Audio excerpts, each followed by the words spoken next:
कैसे हैं आप लोग। बहुत बहुत स्वागत है हमारे चैनल पर। आप लोग आए हैं मैथ्स एंड बायो की दुनिया में। तो आज हम आप लोग के लिए लेके आए हैं हमारी बॉडी से, ठीक है, हमारे बॉडी से रिलेटेड 50 ऐसे प्रश्न जो कि कुछ न्यू भी होगा और कुछ आप लोग जानते भी होंगे। और अपने दोस्तों में जरूर शेयर कीजिए कि कैसा लगा। बिना टाइम लिए हुए चलते ही प्रश्न की ओर। चलते हैं पहले प्रश्न की ओर। पहला प्रश्न है हमारा, मनुष्य का हृदय कितनी बार धड़कता है, यानी कि 1 मिनट में वो कितनी बार धड़कता है। तो 72 बार धड़कता है 1 मिनट में। दूसरा प्रश्न है, मानव खोपड़ी में कुल कितनी हड्डियां होती है। तो 8 हड्डियां होती है। नेक्स्ट प्रश्न है, स्वस्थ मनुष्य की श्वसन दर कितनी होती है। तो 16 से 18 बार। एक जो स्वस्थ मनुष्य होता है उसका 16 से 18 बार वो ब्रेथ करते हैं श्वसन का।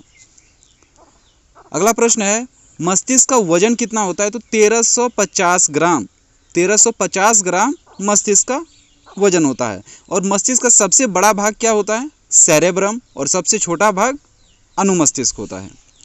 नेक्स्ट प्रश्न है, वृक्क का वजन कितना होता है, 150 ग्राम।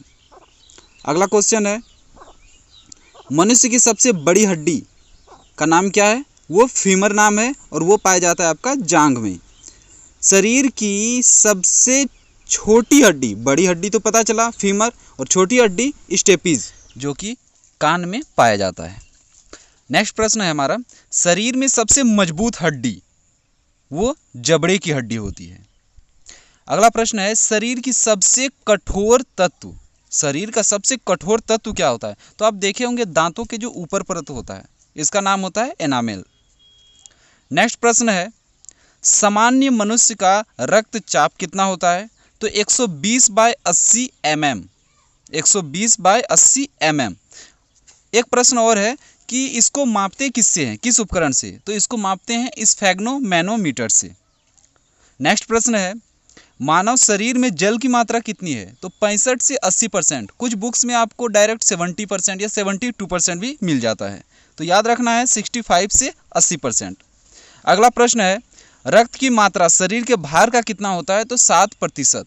मतलब हमारे बॉडी का जितना वेट होता है उसका 7% रक्त होता है। मनुष्य में रक्त की मात्रा होती है, ये 7% तो पता चला, तो होती कितनी लीटर पाई जाती है जनरली। तो 5 से 6 लीटर वो रक्त पाया जाता है। बात आया रक्त का, तो रक्त के बारे में थोड़ा हम लोग और सीखते हैं। रक्त का पीएच वैल्यू कितना होता है। रक्त का पीएच वैल्यू होता है 7.4, जो कि क्षारीय है। नेक्स्ट प्रश्न है, रक्त को शुद्ध करता है, रक्त को शुद्ध कौन करता है। तो हमारा बॉडी का जो एक पार्ट है जिसका नाम है किडनी, ये हमारे बॉडी में जो रक्त होता है उसको शुद्ध करता है, और उससे जितना भी इम्प्योरिटी होता है, गंदगी होता है, उसको मूत्र के मार्ग से बाहर निकाल देता है। अगला प्रश्न है हमारा, लाल रक्त कण का निर्माण कहाँ होता है। लाल रक्त कण का निर्माण कहाँ होता है। तो अस्थि मज्जा में, जिसको इंग्लिश से बोलते हैं बोन मैरो में। अगला प्रश्न है, लाल रक्त कण का जीवन काल कितने दिन का होता है। आरबीसी का जीवन काल कितने दिन का होता है। तो इसका होता है 20 से 120 दिन। इसी तरह है श्वेत रक्त कण, जिसको बोलते हैं WBC, तो इसका जीवन काल कितना होता है, 1 से 4 दिन इसका जीवन काल होता है। श्वेत रक्त कण जिसको हम लोग प्रतिरक्षा, यानी वो क्या करता है, हमारी बॉडी को रक्षा करने का कार्य करता है। कोई भी रोग होता है तो हमारा जो WBC है वो उससे फाइट करता है। नेक्स्ट प्रश्न देखते हैं, श्वेत रक्त कण को क्या कहा जाता है। इसको एक और अन्य नाम से जानते हैं जिसको ल्यूकोसाइट कहते हैं। श्वेत रक्त कण को ल्यूकोसाइट कहते हैं और लाल रक्त कण को एरिथ्रोसाइट कहते हैं। शरीर का ताप नियंत्रक, किस हार्मोन को शरीर का ताप नियंत्रक बोला जाता है। तो वो हाइपोथैलेमस ग्रंथि, हाइपोथैलेमस ग्रंथि में जो मौजूद होते हैं कुछ हार्मोन्स, उसी को बोला जाता है। तो डायरेक्ट ये हम लोग बोलेंगे हाइपोथैलेमस ग्रंथि। अब चलते हैं थोड़ा रक्त समूह के बारे में। सर्वदाता रक्त समूह, जिसको बोलते हैं यूनिवर्सल डोनर, किस रक्त समूह को बोलते हैं, 0, यानी कि O जो है, O रक्त समूह को यूनिवर्सल डोनर बोलते हैं। और सर्वग्राही रक्त समूह यूनिवर्सल रिसेप्टर AB को बोलते हैं। 4 तरह के होते हैं रक्त समूह, ए, बी, ओ और ए बी। नेक्स्ट प्रश्न है हमारा ब्लड बैंक, जिसको हमारे बॉडी का जो ब्लड बैंक बोलते हैं, यानी जहाँ पर ब्लड ज़्यादा मात्रा में स्टोर रहता है, उसको बोलते हैं प्लीहा, जिसे आप मार्केट में जानते होंगे तिल्ली के नाम से। इंग्लिश से बोलते हैं इसको स्प्लीन। भोजन का पाचन कहाँ से प्रारंभ होता है?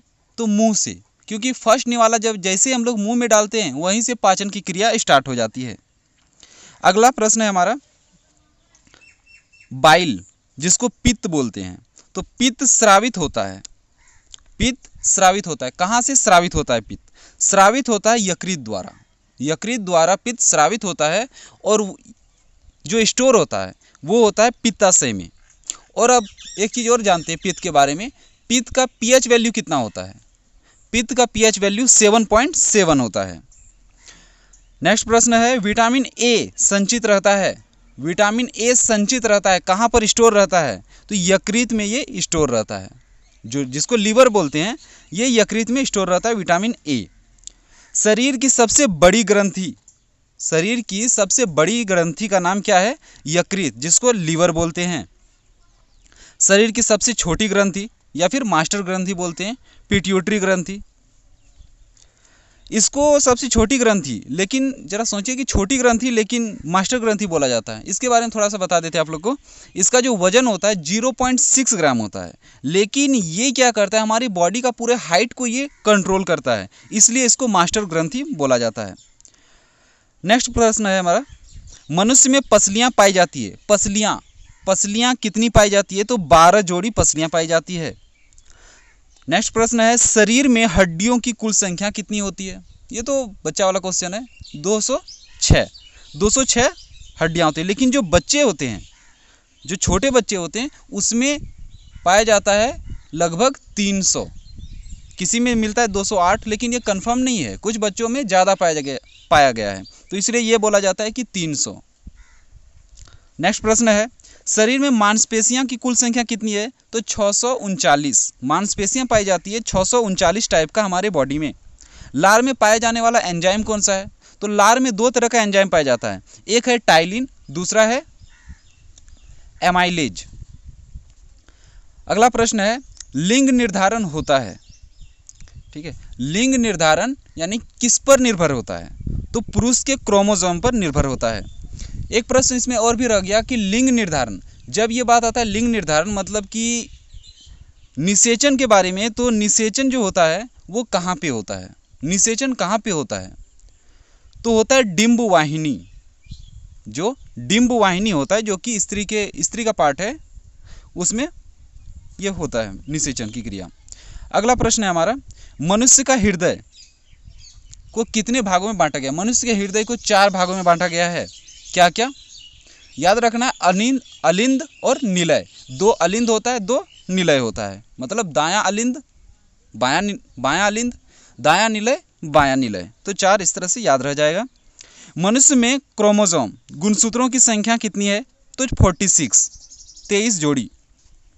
शरीर का सबसे बड़ा अंग क्या है? तो वो है त्वचा। अब त्वचा का जो हम लोग देखते हैं कि जो कलर होता है वो किस पर डिपेंड करता है? मेलानिन के द्वारा हमारे शरीर का जो रंग होता है वो डिपेंड करता है। यही कारण है कि अलग अलग, जैसे किसी को देखते हैं कि जो ज़्यादा वाइट होते हैं, कोई काले होते हैं, कोई सांवले होते हैं, तो ये डिपेंड करता है उसके उपस्थित मेलानिन होता है उस पर। शरीर की सबसे बड़ी कोशिका का नाम क्या है? तंत्रिका कोशिका, जो कि हमारे पूरे बॉडी में एक जाल की तरफ फैला हुआ है, इसी को इंग्लिश से बोलते हैं नर्व। अगला प्रश्न है शरीर में अमीनो अम्ल की संख्या कितनी है? 20। शरीर में अमीनो अम्ल की संख्या 20 होती है। शरीर में प्रतिदिन मूत्र बनता है, कितना मूत्र बनता है हमारे शरीर में प्रतिदिन? 1.5 लीटर। और जैसे अभी अब धीरे धीरे गर्मी आ रहा है, तो हम लोग क्या करेंगे? ज़्यादा से ज़्यादा पानी पिएंगे। कम से कम दिन में हम लोग का एक सामान्य होता है क्या 5 से 6 लीटर आपको पानी पीना ही होगा किसी भी हाल में। नेक्स्ट प्रश्न है मूत्र दुर्गंध करता है। मूत्र जो है वो बहुत गंदा स्मेल करता है, तो किसके कारण? यूरिया के कारण। मूत्र यूरिया के कारण स्मेल करता है। मानव मूत्र का पीएच वैल्यू कितना है? अब वो जो उसका पीएच वैल्यू वो कितना होता है? तो 6 होता है। शरीर का सामान्य तापमान कितना होता है? तो कितना होता है? 37 डिग्री सेल्सियस। अगर इसको केल्विन में बोला जाए तो 310 केल्विन, और फ़ारेनहाइट में बोला जाए तो 98.6 फ़ारेनहाइट। नेक्स्ट प्रश्न है, टीबिया नामक हड्डी पाई जाती है। टीबिया नामक हड्डी कहाँ पाई जाती है? तो ये पाई जाती है हमारे पैरों में। दांतों और हड्डियों की संरचना के लिए आवश्यक तत्व कौन कौन से होते हैं? दांतों और हड्डियों के लिए जो इम्पोर्टेंट आवश्यक तत्व है वो क्या क्या है? कैल्शियम एवं फास्फोरस। नेक्स्ट प्रश्न है, शरीर में ऊतकों का निर्माण किससे होता है? तो प्रोटीन से हमारे शरीर में उपस्थित ऊतकों का निर्माण होता है। और ऊतक क्या होता है? कोशिकाओं के समूह जो होते हैं वो ऊतक कहलाते हैं। तो आप लोग के सामने अभी मैंने 50 हमारे बॉडी से रिलेटेड प्रश्न लाए। कैसा लगा? और कुछ अगर गलती तो हुई होगी क्योंकि हम भी इंसान हैं। अगर कुछ गलती लगी हो तो आप लोग कमेंट करके ज़रूर बताइए और दोस्तों में शेयर कीजिए।